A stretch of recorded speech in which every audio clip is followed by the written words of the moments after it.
Hello and welcome to another episode of Virtual Legality. I'm your host, Richard Hoeg, managing member of the Hoeg Law business law firm of Northville, Michigan.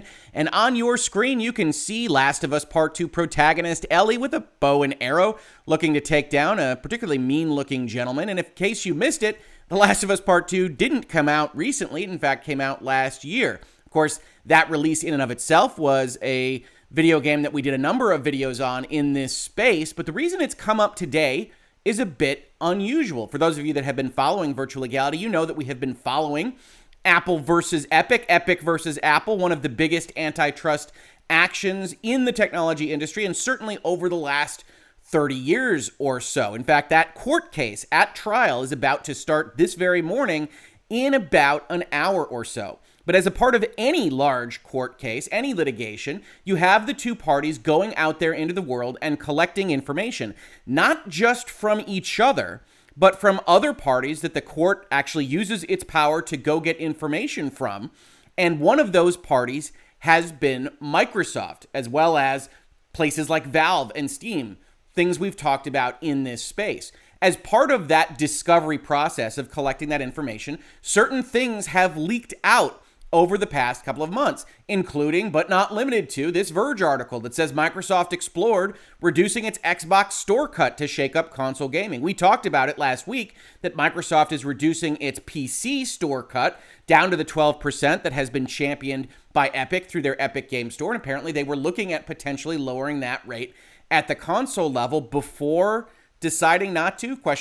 We don't know. Because this particular document was a simple table in amidst an entire myriad of documents that were disclosed as part of Epic versus Apple. And in fact, if you go on Court Listener, and I will link this to the description of this video, you can go and see however many hundreds and thousands of pages of material that you want to check out on this very site. Unfortunately, because I do run a law firm in my day job, I can't just sort through documents like this one to get to the good stuff, the information that's in these pieces of material that have been brought to the fore for this litigation between Epic and Apple. Fortunately, some people do go through this, and I want to give full credit where it's earned here to Game Positive at Game Positive YT, presumably for YouTube, check it out, who found a review that Microsoft conducted of The Last of Us Part 2, a Sony exclusive.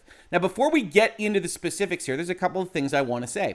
One of the things that I have mentioned in Virtual Legality pretty consistently from a business perspective is that these companies and companies in any industry are constantly evaluating their competition as well as potential partners, business partners. You sign non-disclosure agreements, confidentiality agreements between all sorts of entities in order to discuss potential partnerships. Don't forget, Sony is actually a major customer of Microsoft's server technology services, their Azure servers. And Microsoft and Sony have that business relationship while still being competing in a different industry, in particular, video games here. Now, they reviewed The Last of Us Part 2 as what we might consider competitive analysis. And certainly on my channel, I reviewed Last of Us Part 2 as a video gamer, as somebody that really enjoyed The Last of Us Part 1 and didn't enjoy The Last of Us Part 2 quite as much. Now, why didn't I enjoy it? Well, you can go check out this video for yourself if you're interested. I think it's about an hour long. But the reason I didn't enjoy it was as a story. And there's no question that The Last of Us Part 2 is very focused on telling a story of some kind, the story that Naughty Dog wants to tell. And I didn't like that story. I thought it had narrative problems and beats within the actual characters that they presented that were wrongly informed and that kind of thing. And I did this video as well as looked at some of the interviews from Druckmann and Gross, the writers of The Last of Us Part 2, to discuss them with you. One of the things you'll find in those videos, however, is that I never disparage the artistic form of what went into The Last of Us Part 2. I called it perhaps the most beautiful game ever made, and the artistry on display is very high level, including the artistry on display in focusing on telling a story, which is not something that video games have traditionally been very good at. Now, The Last of Us Part 2, in its actual execution, I found wanting, but I certainly am in favor of games exploring more heavy stories in their frameworks. And in fact, with that all as background, we can look at what the Microsoft team evaluating one of the premier flagpole releases on their major competing platform actually put out there in their video game. So let's read it. The Last of Us Part 2, like its predecessor, is first and foremost a narrative adventure game. This is unlike Naughty Dog's other key franchise, Uncharted, where the narrative, while very well told, is there more to service the action-adventure gameplay. Now, I disagree with the very first sentence, but reasonable minds can differ on these kinds of things. I agree that Uncharted started there, where it was really about waist cover shooting some folks, the occasional cutscene, and a laugh. By the time you get to Uncharted 4, situated between Naughty Dog's releases of The Last of Us 1 and The Last of Us 2, is really leaning into trying to tell a story. It's one of the reasons I think Uncharted 4 works in some places and doesn't work in others, such as the complete surprise introduction of a brother character that never really feels all that right to me in playing that particular video game. You also get Uncharted 4 going a more dour direction than the previous Uncharted, right down to the slow-moving version of the Uncharted theme in order to tell serious stories, which Naughty Dog is very, very into right now, even though I don't think they pull them off terribly well. I certainly like their emphasis on storytelling and their desire to tell bigger and better stories. While there is plenty of stealth action in The Last of Us Part 2, the game's primary purpose is to immerse the player in the interactive narrative. The game pushes this idea even further than its predecessor by incorporating a number of extended walking simulator-style narrative chapters. These play out much like the first game's standalone expansion chapter, Left Behind. While these may not be what many gamers are expecting, they are exceptionally well done and really show what other games, especially pure narrative adventure games, should be aspiring to accomplish with their character dialogue, presentation, and voice acting. And again, note what the actual emphasis given here is. And I agree with this paragraph. There are chapters in The Last of Us Part 2, specifically ones that aren't just focused on violence and retribution and banal concepts that are not terribly well told in the story itself, that are focused on just characterization and environmental storytelling and walking through a space. This is one of the things I wound up going out there with in social media last year was that, hey, these games seem to be doing pretty well with museum visits, because there were a couple of games that did a similar thing to The Last of Us Part 2 last year, and maybe we should do that more. And in fact, The Last of Us Part 2 did that well. That was perhaps my favorite chapter of that particular video game. It's interesting to see Microsoft and their internal folks here, however, reflecting on the fact that walking simulator-style narrative chapters can do something good, can do something well told for characterization, presentation, voice acting, etc., because those specific kinds of exploration segments are not really what I think of in my mind when I think of an Xbox exclusive, a Microsoft exclusive. It will be interesting to see if they move now with their many, many studios towards doing at least a little bit more of the kinds of things that Naughty Dog does in The Last of Us Part 2 and Uncharted 4. In order to achieve the detail and believability of the character interaction and dialogue in the game, Naughty Dog has made a clear choice to sacrifice much of the player's agency in the story in favor of fixed outcomes in order to achieve the highest production values. And this is undoubtedly true, right? The Last of Us Part 2 is entirely linear, an entirely linear experience with open-ended kind of combat sequences, but that will take you from point A to point Z on a story that Naughty Dog wants to tell you. Now, that means, from my perspective, that better be a really darn well-told story with good, consistent character arcs and motivations. And I know a number of you love The Last of Us Part 2, so please leave in the comments to this video how wrong I am on saying that those character motivations are inconsistent. But if you do have those kinds of breaks, that you have those character inconsistencies, it's going to be even more harmful to the player experience than it might be in an open-ended game. You gotta be more careful about your writing and your storytelling if you're gonna go this direction, even if you, dear viewer, might think that Naughty Dog did a good enough job in this particular instance. It's undoubtedly the case that you have to be more careful with that storytelling if you're going to specifically tell a specific story. That the player doesn't have the ability to greatly influence or determine the outcome of the narrative might prove anathema to many players in how they view their role in the video game experience. However, we would argue that not every video game must be about the player role-playing their character's story. The medium of interactive entertainment also needs games that drive stories where you are participating more in the capacity of an active observer, just like other mediums of entertainment. Otherwise, we're going to be locked into a limited number of stories to tell. Fantastic concepts from Microsoft here, and ones I couldn't agree with more.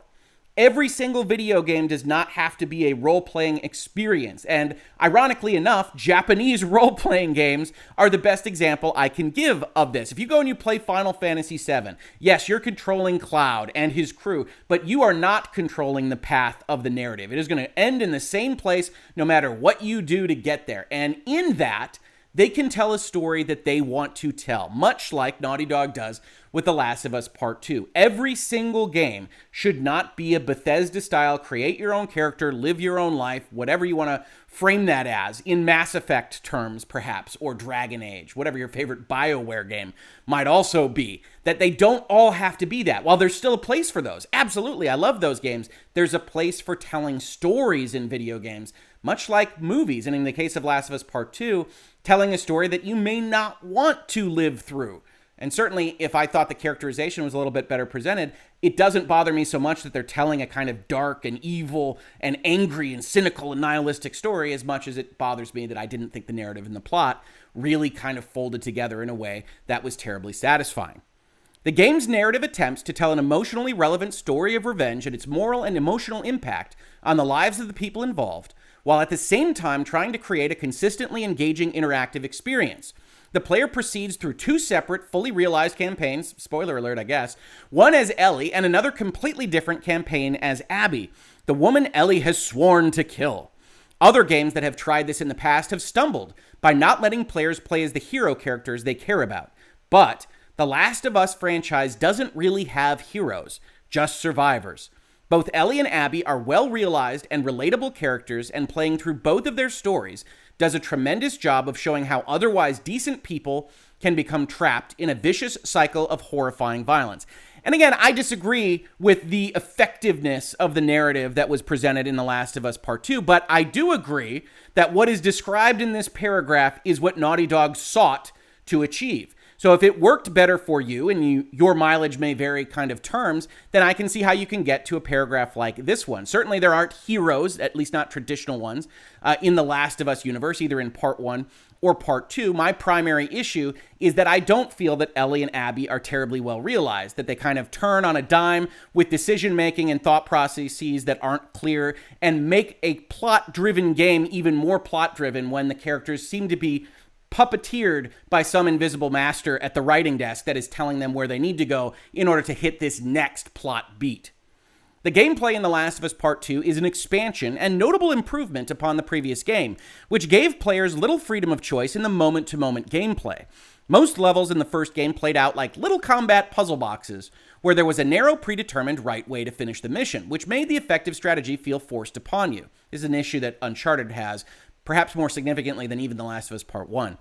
In this new game, the combat areas are significantly larger, the enemy AI greatly improved, and the number of ways you can clear a space or just avoid it altogether are greatly enhanced. The enemy AI is improved. One of the things I commented on in my video, of course, was that you can basically hide in tall grass and shoot things with a bow and arrow until everybody dies around you, and that's not great. It's your choice, of course, to take that particular tack, but the enemy AI doesn't really get to show off when you're just picking people off and they show up to check on the body and you pick that person off in the next time. Your mileage may vary, again, on how you experience the actual gameplay itself. That said, and here's where shots would be fired if this were Microsoft making a document like this public on its own volition. Naughty Dog still can't seem to make decent gun combat in any of their games, and this one is no exception. Luckily for them, it fits in with the game's overall theme and pushes the player towards using stealth over head-on. And I tend to agree that compared with some other gunplay-based video games, Uncharted, Last of Us don't really have a very good video game feeling system. And I do think that while this reviewer says that they can't get gun combat in any of their games correct, they correctly point out that this actually serves The Last of Us pretty well. That the clunkiness in The Last of Us Part 1 in particular makes it so that you're constantly missing shots and running for your life in a very survival-oriented experience. Last of Us Part 2 is pretty similar, although the gunplay is a little bit better than the first part in this particular chapter. One big gripe about the moment-to-moment gameplay was really with the game's inventory system. The inputs for weapon switching are all located on the D-pad, and there was no quick switch between current and previous weapons. So unless you've got an additional thumb on your left hand, who knows, then you're going to have to take your thumb off the movement controls on the left stick in order to switch weapons, which was notably frustrating during the more frenetic combat sequences. And this is getting into the nitty-gritty mechanics of the thing, right? As you would expect from video game publishers and developers themselves. This is one of those issues that I've never quite had in games of this type, but certainly there are folks that are big-time advocates for having bumper buttons and perhaps even reverse bumper buttons if you've got an Xbox Elite controller that can access these things without moving your thumbs off the movement sticks. Generally speaking, I consider it kind of a little bit of a challenge in order to manage your resources and what it is you're firing with. The visual quality and attention to detail in The Last of Us Part 2 is absolutely best in class in basically every area, and the overall presentation is significantly ahead of anything that other teams have been producing on console and PC. We were frequently stunned by the quality of the game's visuals, something that sadly seldom happens these days. It's even more impressive considering that the game features 2 separate player characters with different groups of allies in different locations, along with flashback sequences taking place years before. It features a shockingly wide variety of environments, weather, and day cycles in locations ranging from Wyoming to California. And again, here's another paragraph that I'm in entire agreement with. Wish they told a story I enjoyed more, but the actual art, the assets, the creation of this visual imagery, the animation, everything related to The Last of Us Part 2 is 100% best in class. It is fantastic to look at. It is fantastic to see.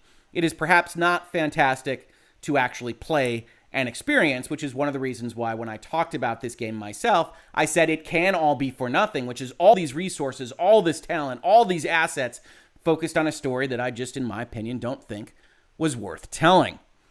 Players certainly have every right to their subjective feelings and opinions on the game's narrative, on Naughty Dog's choice to make players play as diametrically opposed protagonists, or in the game's final contentious outcome. And it's good. Yes, players do, in fact, have the right to experience the games that they buy in their own way. And certainly if you love The Last of Us Part 2, more power to you. I'm not here to tell you that you shouldn't like something that you did like. I think that's great. I'd like to enjoy everything that I buy and I play. Sadly, I just didn't in this particular instance. Microsoft saying this here, however, is trying to kind of glide around what was some of the contention that Last of Us Part 2 faced upon its launch.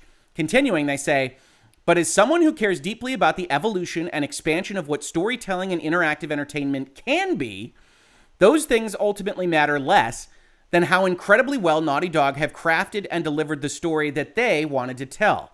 Not every game's designs can support the level of visual detail they produce, and not every team has the money or talent needed to produce it. But this game sets a new bar for what we should hope to be able to achieve going into a new generation of consoles. And I want to break down this paragraph because I think it's so important. I don't like the story of The Last of Us Part 2. I think it's poorly told. But as this reviewer says, if we like stories in video games, and I think a lot of you that watch Virtual Legality do, should 100% be encouraging the Naughty Dogs of the world to continue to try to pursue deep, impactful stories in the video game medium. So this paragraph says, hey, you might not like this story, but Naughty Dog is undoubtedly devoting the time, attention, writing, and resources to trying to craft a story. And they say this is the story they wanted to tell. I'm not as sure, having looked at the interviews and things and how much the story was changing right up to the very last minute, that even Naughty Dog was sure precisely what story it wanted to tell. And maybe the actual act of creating a video game and having so many people involved is potentially more problematic for telling a consistent story than it might be in other media. That's something to discuss as well. But I could not agree more with what Microsoft and their reviewer says here, that we want to be encouraging this, particularly Microsoft, that has not traditionally been telling stories through its video games quite as much as Sony and their particular studios. That there's a review internally at Microsoft saying this kind of thing should, if you like stories in video games, you want to see them continue to get better, really encourage you, I think, that Microsoft, of all companies, is looking at that and saying, hey, we want to try to do this potentially better. Finishing off their review, The Last of Us Part 2 is the exceedingly rare video game where what it accomplishes in moving forward the art of narrative storytelling in video games as a medium ultimately outweighs whether or not everyone likes it or even if everyone has fun playing it. That said, we loved it, had a great time playing it, and find ourselves still thinking about its characters and stories even after finishing the playthrough. In other words, this is an internal corporate document, right? This is designed to be able to give to executives, maybe non-gamers, probably almost certainly non-gamers, that can talk about the products that their competition is putting out there for an audience that potentially these folks, these executives, don't belong to. They don't buy Xbox games. They don't buy PlayStation games. Hey, I'm seeing ads about this Last of Us Part 2. I know it's very popular. I saw it won the Game Awards, which would come in a couple of months, as being the best game of the year. What is this game? What does it mean? What does it mean to us? What do we need to be worried about? What do we need to know? And this is the one-page kind of description that is very, very well written. I wish I got reviews of video games in major journalistic outlets that had this much kind of substance to them about what the game means, both mechanically when we talk about things like inventory buttons and what it means to the video game medium on the whole. I didn't see this when The Last of Us Part 2 came out. I saw a lot more superficial fluff, but I love the depthfulness of this kind of discussion. And Microsoft is looking at these kinds of things. The Last of Us Part 2, this title details, this entire setup to this page is suggestive of the fact that they do this for a lot of the major competitive releases so that they know what they should be focused on and where they should put their resources for their Xbox ecosystem. And I think that's fantastic. And Nintendo is undoubtedly doing it, and Sony is undoubtedly doing it. They just haven't had reason to give documents to Epic versus Apple and their potentially very fractious fight going to court now in just under an hour. So if you like this, please consider supporting the channel. This has been Virtual Legality for today. We're talking about the business and law of video games, music, movies, television, and pop culture all the time. We've got a Patreon, we've got Streamlabs, we've got a store with shirts and mugs. Or if you just want to help us grow, please subscribe, ring the bell, give us an upvote, give us a downvote. If you really just love The Last of Us Part 2 and you want to stick it to me, I don't mind. And more than anything, tell your friends that we're having these conversations because every little bit helps. Tell YouTube that we're here, tell the algorithm that we're here, and that we're having these fun discussions really almost every day at this point. If you caught this in YouTube, thank you so much for watching. And if you listen to it as a podcast, thank you so much for listening. And I will catch you on the very next episode of Virtual Legality. Virtual Legality is a YouTube video series with audio podcast versions presented as commentary and for education and entertainment purposes only. It does not constitute legal advice and does not create an attorney-client relationship. If you have legal questions about the topics discussed, please consult your own legal counsel.